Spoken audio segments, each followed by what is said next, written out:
Welcome to Give Us It podcast, where we dive into the world of ergonomics and workspace design to help business owners and executives boost productivity and comfort. I am your host, Wes Israelson with Main Street Office, and our mission is to help provide expert advice as well as practical tips to transform the way you and your team work. We are out on the beautiful lake, Jordanelle. It is almost glass and it's beautiful. The sun's out, there's not a cloud in the sky, and I've got a bunch of great people, some close friends, some people on the boat, as well as, someone that, as a business owner, you need to challenge yourself to raise up. You need to level up. You need to find a coach. You need to find someone to help you grow your business, not just your business, but your entire life. What's possible, reach to that goal, and what's past that? What is a 5-year, 3-year plan? So you really, ideally, as a business owner, you should be leveling up. And that leads us right into Jason here. What is your name? What is the name of the business? And how do you help people? Yeah, so my name is Jason Woodland. I've got two main businesses, Woodland Advisors LLC and WA Mentoring.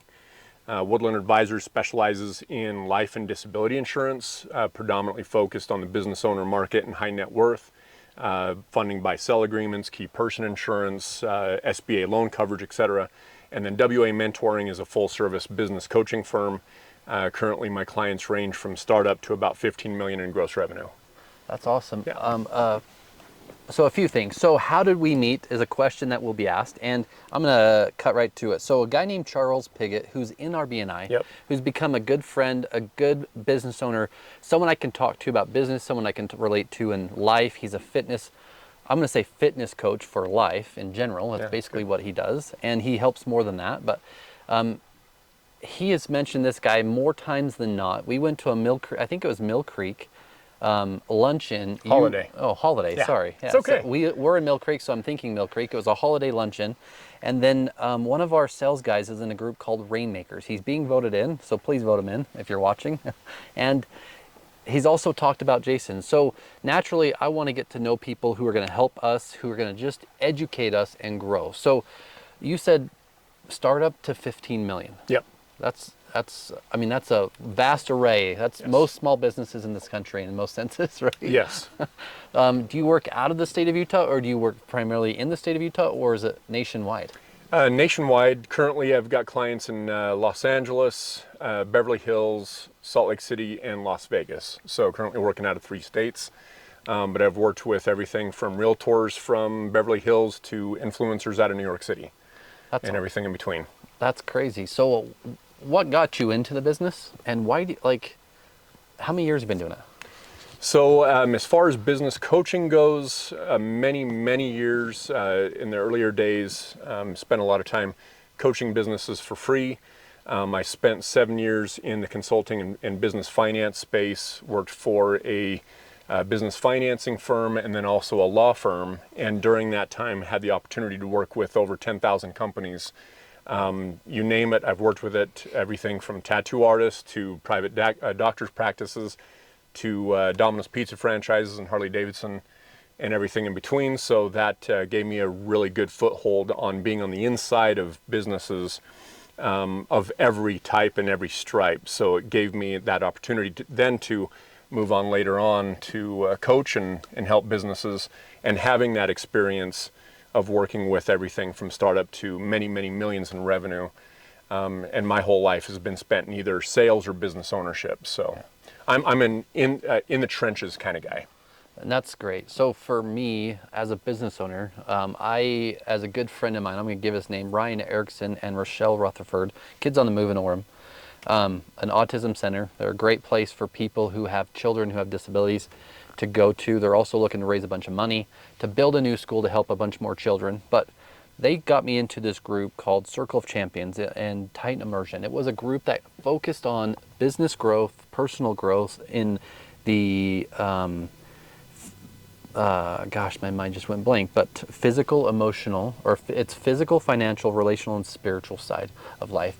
How oftentimes do you find small business owners either focus so much on the financial side or the growth side, but not on the personal or relationship side or things like that. How do you help people with that? Do you help them grow like that too? Yeah, absolutely. And thanks for bringing that up, because that's such an extremely important aspect of the balance of business ownership.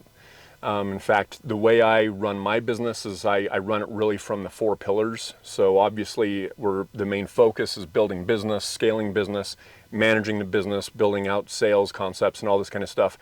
But I also look at it as full success is success in business, success within your family, success in your spirituality, and success in your health. Yeah. Shout out to Charles. Good job, Charles. But it's absolutely imperative to have one of those, or all of those, in as much equilibrium as possible, because too often we see people gunning for success in business, and then health starts to falter. Or they're gunning strictly for health, business starts to falter. Or they might be on point with those two things, and whatever their spirituality looks like, or their meditations or prayers or religion, whatever that concept looks like, starts to falter. So it's imperative to be looking at all 4 of those aspects and trying to build that equilibrium so you can have success in all aspects of life.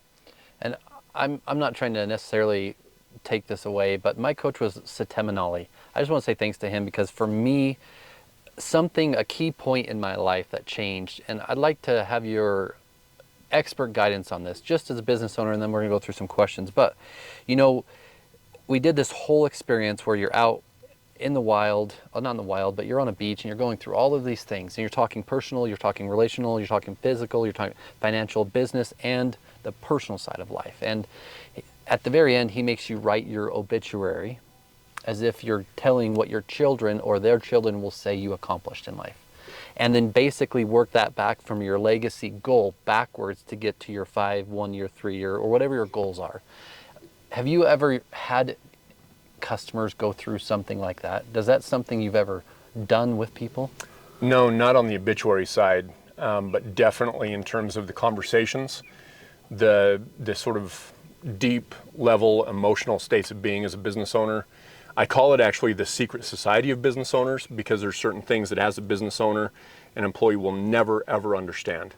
What it's like to be up in a cold sweat on a Saturday night trying to figure out how you're going to connect the dots on payroll or operating expenses that next week, or paying an employee, one of these experiences, paying an employee cash under the table in a Little Caesars parking lot. These types of things are so imperative to really sort of wrap your head around. But these are the conversations also that I'm having in my office with my clients, to really sort of understand what their ultimate goals and where their focus is, because a lot of times as business owners we get wrapped up mentally and emotionally in some of these things, and so it's really a matter of sort of unpacking some of these aspects and having these true blue conversations. And I've got very strict privacy policies within all my contracts, so people have a safe space to really just sort of unleash. And yes, I've got a box of Kleenex there, because 15% of the time each week there's tears flowing because of that experience of owning a business. Can almost feel like you're in a war zone sometimes. Yeah, I mean, some sad truths are most business owners don't have a partner that can help talk through things. Most people go through the day-to-day and they have so many struggles. And then you have your family that, whether you bring your wife or your husband into, or you talk about things, it can be lonely being a business owner, right? And something I truly admire about what you said is you actually help talk through, whether it's emotional or not, but it's a bigger vision to understand the decision I'm going to make today, how that's going to affect me in the future. Or if I don't take care of my health today, how can I run the business tomorrow, right? So what is like a common problem one of your first clients brings up that you help solve? Like, what's something small or relatively big, because everything's probably relatively big to every business owner, but what's something that you find common even? Yeah, it's so wide range. I would say that a commonality probably falls onto the sales side of things, because so many times businesses are focused, of course, on scaling up and getting sales. And sometimes that's a problem, and sometimes that isn't the problem, but they think that's the problem. And so when we really unpack everything, we find out maybe there's a fulfillment issue. or maybe there's a referral-based issue, or there's some other type of issue. But I would definitely say that the word sales comes up quite often across the board. How many businesses do you work with that go 1 generation, 2 generations, or 3 generations? Do you work with very many?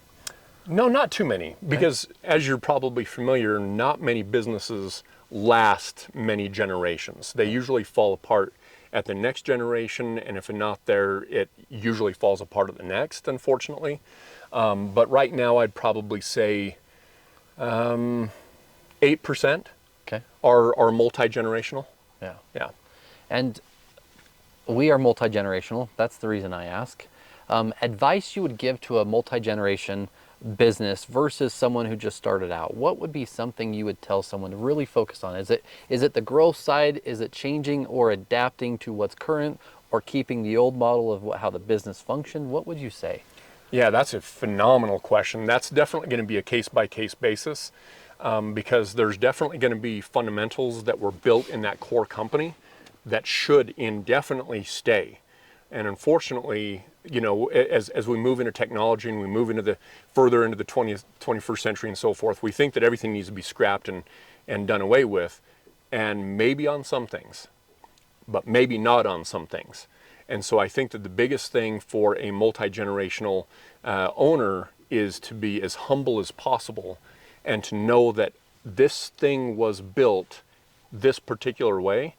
And I think that it comes down to listening, and actually not listening, deep listening, and understanding as thoroughly as possible from the previous owner, as well as the employees who still might be there, to understand what did work and what didn't work, and what needs to stay and what might need to be scrapped. Because the very moment things start scrapping too quickly, you start breaking down the culture of the company. And then you may have an exodus, you may have some other things break down. So it's got to be done very methodically, and that can only be done by deep listening, who was there before, and really sort of paying respects to the sort of pioneer, so to speak. Yeah. How many small businesses don't have a business plan?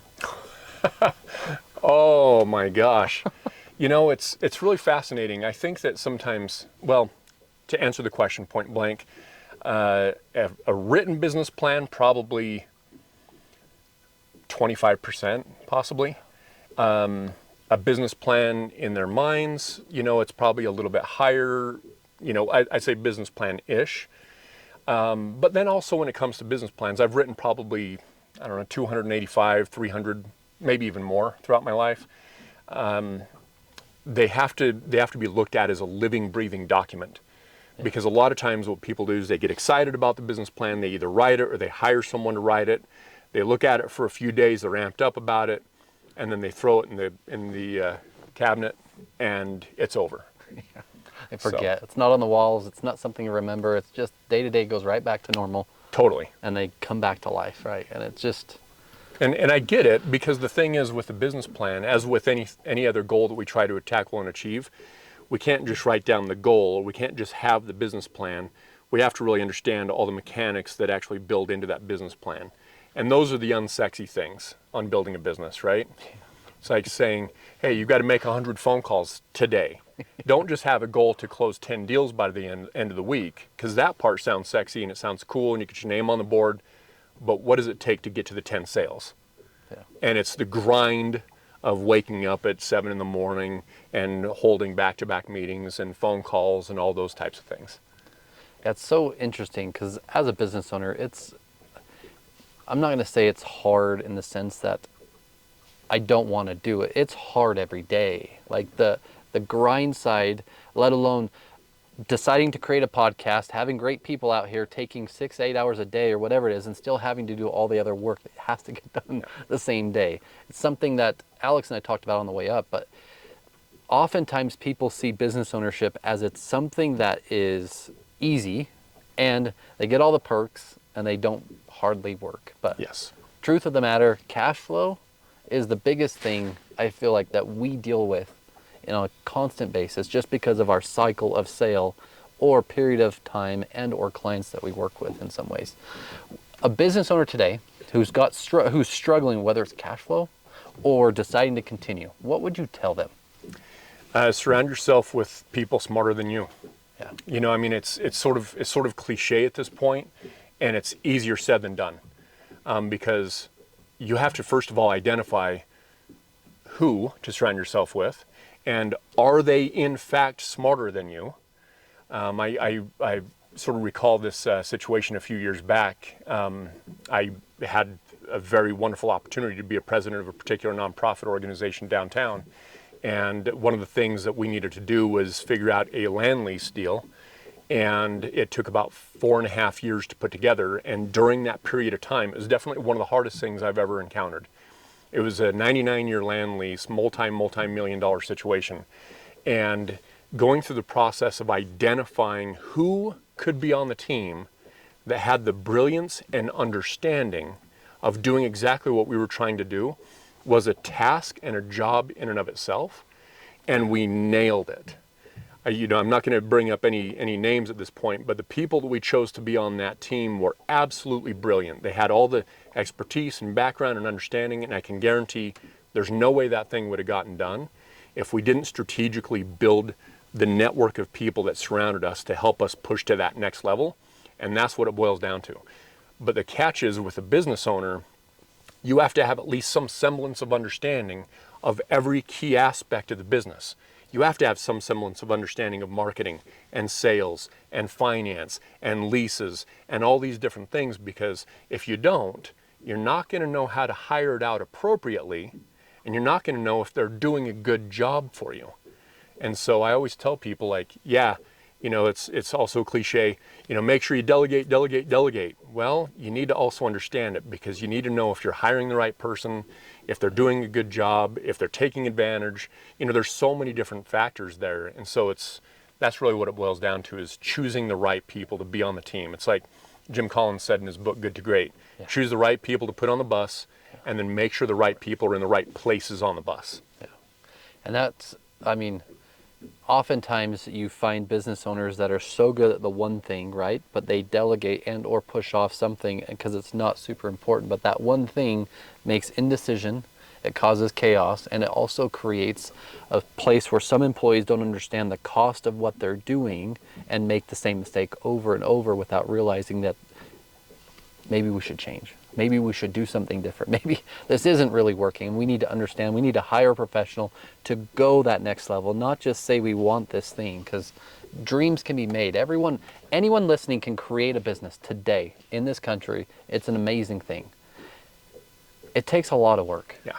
It takes a lot of work. And it's not just 9 to 5 or your typical 8-hour day and no weekends. Your family's involved, your kids are involved, and everyone around you. They will feel you. They will feel the stress. They will praise you, and they'll think it's easy. Yeah. Oh, absolutely. And the catch is, social media makes it all look easy. Social media shows the cars and the boats. Yeah. Yep. I'm on a boat. Yeah. Hell yeah. But social media shows all the end unit of all of these things, and then not only the end unit. In many circumstances, some of these things are manufactured in social media. And so it gives people a misunderstanding of what it means to actually be a business owner. It's like living our lives in MTV Cribs. You're only seeing the end piece. You're not seeing the grind of the day-to-days and the lawsuits and the stresses and the meetings and 500 phone calls in 3 days. You're not seeing any of those things because they're not fun and they're not sexy.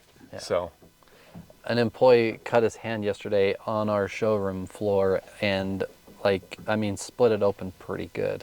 And again, as a business owner, the first thing is like, why did it happen? But the second thing is, you need to go get fixed. Like, you need to go see the doctor. So let's get you the doctor. Let's get everything done. But there's so many regulations. You have to have so many incident reports. You have to file with. It's crazy. It's crazy. But it leads me into the next question. I've got a passion for helping ergonomics, people, customers, how they function, how life works. So for me, it's about passion. What is the passion behind what you do? I've got a very deep passion for community. I've always been a part of the community in general. I grew up in the hardcore and punk rock scenes. I grew up in the hip hop and breakdance and graffiti scenes. I've been in a multitude of sort of recesses in various aspects of life. that is a driving passion for me, is being connected into community, being parts of organizations, and being of service to others. When I talk to people and train on professional networking, I say, networking is about giving, not taking. And that's the biggest driver for me, is just doing my best to be of service to others. Yeah, it sounds like education too. It sounds like you educate people. Yes. I mean, you get them to think outside of the box, but educate themselves to understand the decision I can make has this in consequences or gains or loss. Yeah. And then that one has this, right? It exponentially grows. It sort of reminds me of these ripples in the water right here. Yeah. You know, you just throw a little rock in, and what kind of an effect can you have all the way down there on the beach? Yeah, or an hour later by the time it hits the other shore, right? And then Exactly. it's crazy. What is an ideal referral for you? Ideal referral for me, let's say on the life and disability side, would be business owners that have partners that are undertaking business financing, SBA loans. If they've got key people within the organization that they don't have particular coverage for. On the business coaching side, I'm very particular there. I don't just take on everybody, because I want to make sure that, first of all, I can help, and second of all, but a very, very close second, that we're going to jive with each other. So on that, like I said, I work with a multitude of businesses across various revenue scale, as well as nonprofit. So I'm willing to have a conversation with anybody who's in need of help, just to interview and see if it's going to be a good fit there. So I'd say those are sort of the perfect referrals, so to speak. And I got two questions. One will be the success side, because I want to understand what success means to you. But I believe wholeheartedly something called conscious self-creation, creating yourself consciously or subconsciously for who you believe you are. Whether it's present tense, it's actually future tense to who you believe today you are. So you can actually live that person or become the person.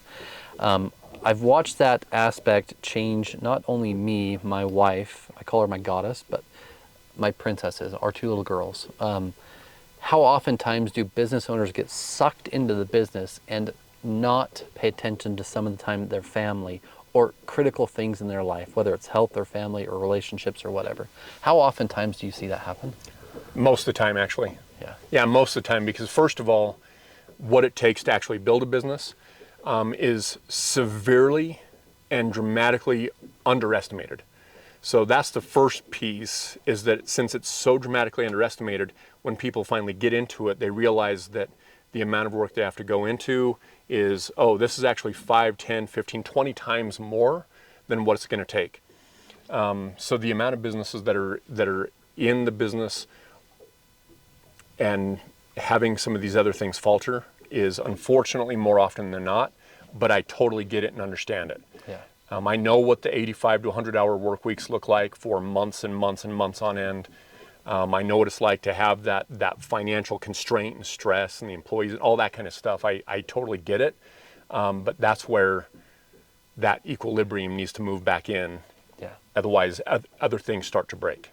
And I believe that the children, people's business owners' children, watch, learn, and adapt from them. So bigger for me is, if you don't change those things, if you don't take the time to do it, your children are going to learn from it. And they're going to think it's normal to not have relationships. They're going to think it's normal to not have something. So I encourage businesses to find a coach who's going to specialize in not only the business growth, but making sure your overall life goal is still there.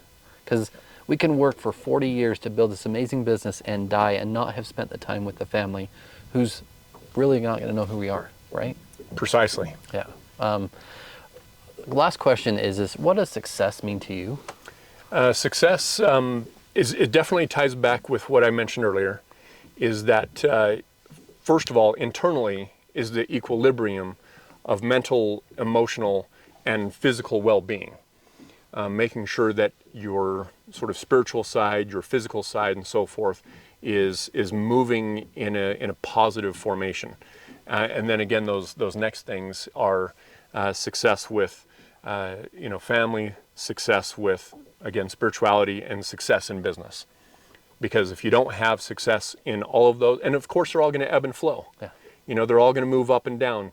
The objective is to turn it into the Ride the Puff the Magic Dragon at Lagoon, like this, instead of the Colossus that goes like this. Yeah. So instead of having these extreme winds, but then these extreme dips, it's really a matter of just trying to move into that more equilibrium to the best of our ability. That's what success is to me. And I was at a golf tournament yesterday, by the way. It was Tribe House, and Tribe House is an amazing thing, so you guys should be a part of something great. But I don't know, there's 160 businesses there, or maybe not that many, but there's 160 people playing. Nice. And half the people there were small business owners, and we were talking about day-to-day life of this roller coaster in a way, but almost like waves. And sometimes they are massive, like in the Bering Sea or something, and sometimes they're like little ripples like what we see here. And you need to do what I would suggest what you said. You need to surround yourself with people who know more, people who've been through more, so that you understand what's coming. Yes. What can happen, what shouldn't happen, and then also a good way to look forward. So I just want to say thanks. I want to say thanks for Charles for introducing us. So thanks, Charles, and thanks for being up here. Thanks for dressing up, because I love the fact you're dressed up, and thanks for being a part of this podcast. Absolutely, my man. It's a pleasure. Yeah, and again, this is Wes with Main Street Office and Give a Sit. I want you to introduce your company name again, just so people hear, and your full name. So Yeah, Jason Woodland with Woodland Advisors and WA Mentoring. And if you wanted to be a part of something cool like this in an experience that's outside of normal, this is your chance. Reach out to us today. Get a hold of Alex and schedule your chance to be here, because we want to learn from you. We want to grow with you. We want to help your business grow. So this is Wes, Give a Sit Podcast. Thank you. Until next time, sit right, feel great, and achieve more. This is Wes Israelson with Give a Sit Podcast.